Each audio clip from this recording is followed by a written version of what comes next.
Hi Libra, welcome to your July 2023 Astro-Tarot scope with me, Raphael from Radiant Reality. It's an absolute pleasure to have you. Thank you so much for being here. Thank you so much for joining me. Quick note, these readings are for your sun, moon and ascendant signs. So whether you're a sun, moon or rising sign Libra, this is for you. And I always advise that you watch all three to get a clearer, more complete picture of how they're going to speak to you. With that said, these are based on the astrology. So if you're only going to watch one, I do advise you for it to be your ascendant sign, because it's likely to be the most accurate. All right, with that said, I would like to bless my decks of cards with all forms of love, light, peace, prosperity and abundance, and I pray that the messages that come through are ultimately clear and concise and they help you on your path to your highest vibrational good. So I'm going to pop these here because those are going to be for your moons, and we will get started. So the first transit that I would like to look at for the month of July is right out of the gate. Oh, sorry, I almost forgot as well. So this month and from here on in, I'm going to be doing something. I'm just putting in a little extra nugget of information. So your themes for the month over the course of July are going to be aspirations and assistance, desires and dedication. All right. So for each sign, I'm going to put in like a theme or a trend of themes that are kind of coming through. So the first transit I want to look at is Venus. Your ruling planet is going to square Uranus. This is happening across the energies of Leo and Taurus, which for you is about the 11th house and the 8th house. Now, as your ruling planet, Venus offers you a chance to shine through group association. So this could help you, like if you're a part of a group or association of some sort, maybe you are a part of a community of some kind. This is actually really helping you to stand out. It may be though, because it is a square, that maybe something that you say or believe or do, it paints you in a very different light to the people that you're surrounded by. So friends who are women can be really beneficial to you right now, but in the square to Uranus in the 8th, it's possible that there's some kind of disruption to a friendship. So just be mindful of that, because it is a square and it is to Uranus after all. It might be due to finances. So I will say, you know, when it comes to friendship and money, maybe not the best time to mix them. It could also see you like realizing that a change that you make to the mind, almost like in response to an issue that comes up, and you might refuse to back down. So it's like maybe you know, you have a bit of a tiz-was with a friend, but it's like, whereas usually, because you're a Libra, you usually like to be the peacekeeper and, you know, the person that says, oh come on, we'll find a way through this. Whereas this time you are not backing down for toffee, like you're just not having it. And I actually really like this, because it means in a lot of ways you really are standing and claiming your space, which I love, love, love. It could also be that a plan for the future, or even an idea for the future, you know, that maybe potentially earns you like a passive income or something. Maybe you're really focused on that at this moment. Now for your cards in terms of this, you have the Queen of Swords. So that is literally you, because the Queen of Swords represents Libra energy. So I love this for you. You've got the Temperance card. Okay, nice. And you've got the Five of Cups. So there's a few ways that we could look at this. For some of you, this does look like a friendship that could very well be coming to an end. Now, it's worth noting that any form of a breakup, whether it's personal, professional or platonic, could actually end up being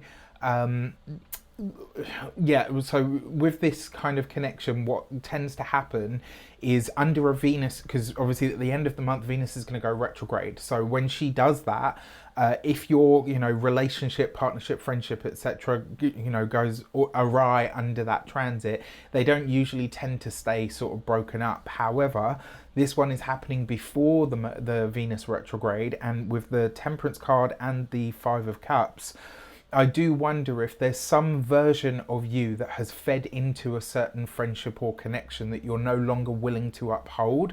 So it's like you find a sense of authenticity for yourself, a newfound sense of authenticity, but you realize very quickly this means that this relationship or this connection, etc., this friendship, this group association or group tie is now having to come to an end. So you're kind of breaking ties with someone or something, and it's based on you being more sort of it's not about authenticity. It's really about sort of standing up for yourself in a sense, which I absolutely love.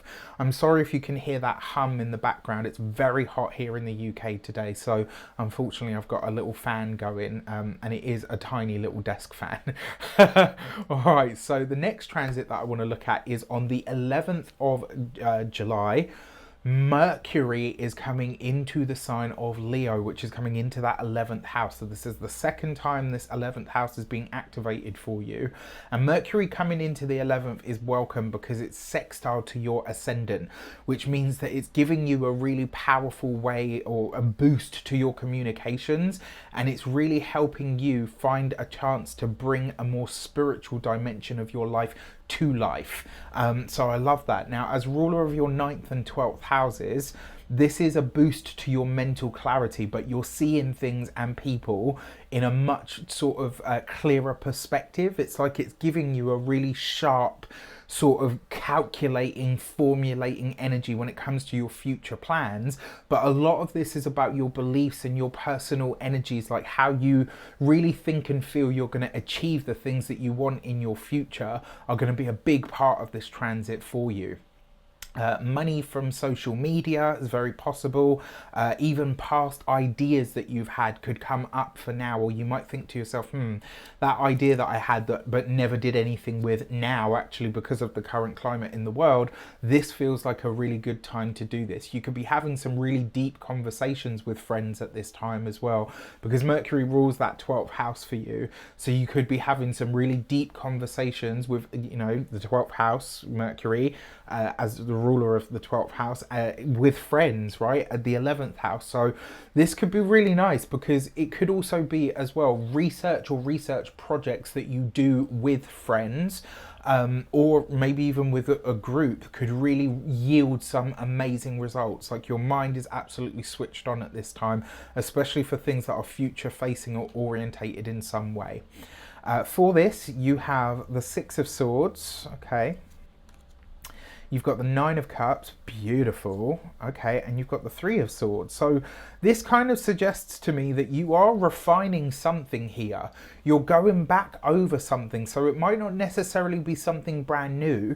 You might be taking a subject or your subject knowledge or matter to a deeper level. And what spurs you on for this, and I'm really sorry to say this, you've got the Five of Cups with the Three of Swords. There's no getting around that, right? I did try to kind of see what else I could pull from that Five of Cups, but that does suggest that this month you will suffer a loss of some kind. It doesn't have to be of a person. This could be of a friendship, right? What I mean is, it doesn't mean that somebody has to die. It does means that this could be a friendship, a connection, you know, a tie, a work colleague. It's like something that you've been a part of, that's been a part of your world up until now, comes to a close, comes to an end, and you really are ready to move beyond it.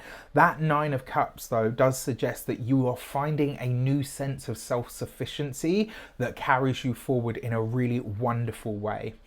All right, so on the 20th of July, Mars is going to oppose Saturn. Now, this is a big deal for all of us, because this is what happens when an unstoppable force, Mars, meets an immovable object, Saturn, right? Now, for you personally, this is challenging because it's happening across the 6th and 12th house axis. Now, if you've been with me long enough, you will have heard me say the 6th, 12th house axis is a maintenance axis.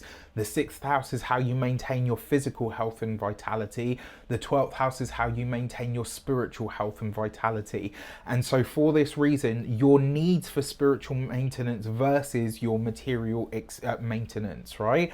So these two aspects of your life are definitely colliding at this time, and they might want very sort of different things from you. I mean, they're in very different signs, so of course. It does also as well, because Mars rules the 2nd and the 7th, and Saturn rules the 4th and the 5th for you, it's bringing a home and creativity element to it, but there's a relational dynamic to this transit as well. So in all of this, there's potentially as well a financial consideration. And one of the things that I'd put in my notes was, I don't know who needs to hear this, but check in with your health, because if you find that your financial health is dipping, pay attention to what's happening with your physical health, and that's probably where you're going to find the answers. It's also as well, like, this could trigger the need for some kind of remedial action, which we can see there very clearly actually with the Temperance card. So some kind of remedial action is needed, but it's almost like you have like, I feel like this might be a scare of some sort. I touch wood, I hope I'm wrong on this front, but like maybe you have like something happen and it really shakes you up, and then you think, right, I need to get proactive about really looking after my health from now on. Now, remember, Saturn is a reality check, but Mars is not a pushover.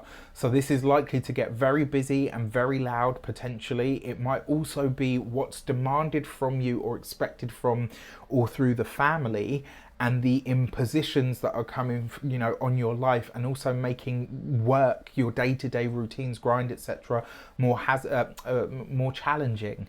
So it will be interesting to see how that one plays out for everybody. So for this, you've got the Ten of Pentacles, nice. So if you want to make that sort of extra money, look at this with the Queen of Pentacles.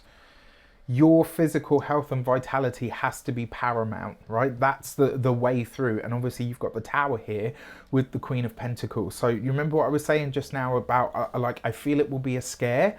I do feel that this is the case. And if I had to speak on what I think it might show up as, remember, I'm not a doctor or a medical professional, but I feel like this is going to have something to do with the structure of your body. So, you know, maybe you have a thing where like you know, one of your muscles really seizes up, and then you go to a chiropractor or an osteopath, etc., and they say to you, yeah, look, you know, you're going to have to start doing certain types of exercises, or you've got some kind of degeneration in one of your joints.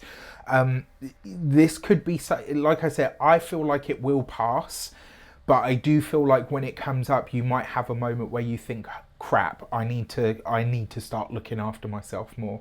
All right, and then for the fourth and final transits, there's a lot happening on this day, but I picked out these two aspects of it. So back to the 11th and the 8th houses, Mercury is going to square Uranus this time, which means shocking communications in some way, shape or form, and Venus goes retrograde as well. So this could be some kind of technological disruption.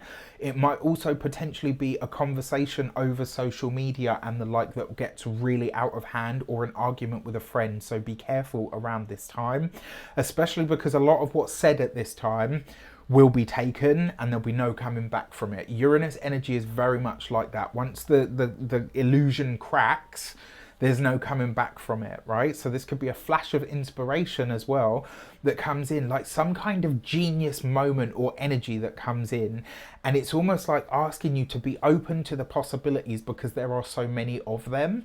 Jupiter is also in that 8th house for you as well. So it might be that you start building some kind of idea, maybe even further reaching goal that has an element of passive income to it. I would also say as well, there's a surprise encounter that maybe is very sexual or intimate in nature. And it could be like a really big sort of, for a lot of you as well, interestingly enough, the Tower's already come up. This could be a Tower moment. But it's more of a realization rather than like, oh, my whole world has just fallen apart. You know, and then obviously the implications of whatever it is that you realize at this time are potentially paradigm shifting for you. So for this, you've got the Six of Pentacles. So it could be about something that you give or where you give too much. Very Libran trait. Then you've got the Wheel of Fortune. So this is a benefactor of some sort that's coming in. This is the other thing that I haven't mentioned with the 11th house. Benefactors, people that can help you further your goals, your ends, or your means in some way. This is someone who takes a shining to you and shows up seemingly by accident or out of the blue. And you've got this with the Seven of Wands. So this does suggest that there is somebody that wants to help you. There is somebody that could absolutely help you get ahead, but what they require from you is for you to really show up. So the challenge, I guess, that comes up with this is you are going to have to fight for this opportunity. While it may come really, like while the offer, the connection, etc., might come really easily, the results, the rewards and the hard work that go into it might not necessarily come very easily. So this is kind of like, you know, I said this to a friend just recently, like if you went to Martha Stewart and said, look, can you share a recipe with me? And she said to you, yeah, absolutely, do this, this and this. You wouldn't ignore that, right? Even if it was difficult, even if it was challenging, you would do exactly what Martha told you to do. So this could be kind of one of those moments where someone says, yeah, you know, I'm happy to help you, but this is what I require from you in order for that to be the thing, right? So those seem to be your lunar cards. So your first lunar transit, on the 3rd of July, we're going to have a full moon lunar eclipse in the sign of Capricorn, which for you is in your 4th house of home, property, family, and real estate, and your deep emotional world. And you've got the gate 56 and storyteller. And the message behind this card is basically, over our lifetimes, we gather and gain knowledge and information. And some of the stories that we hear in life aren't necessarily ours, but they fit to demonstrate a point, right? So this is about really that full moon, I think, is going to highlight to you where the stories of your family can actually inform or enhance your future in some way, shape or form. And then you have the Libra new moon, which is you've got the Cancer new moon, which is on July the 17th. And that for you is happening in your 10th house of career, right? So this is really helping you, or really trying to help you enhance what you are here to do, right? This is changing your path in some way, shape or form. And that gate 50 and responsibility, it really is about finding your purpose. And I'm not talking about like your only purpose, I'm talking about your next purpose. But that gate 50 card, it's about taking responsibility and saying, look, if I want this area of my life to flourish, it's me that's going to have to make it sort of, you know, happen. Both really great cards though, but very, very interesting for sure. With that said, I wish you an abundance of all of that good stuff. Let me know in the comments how it shapes up. Take care, and I'll see you soon.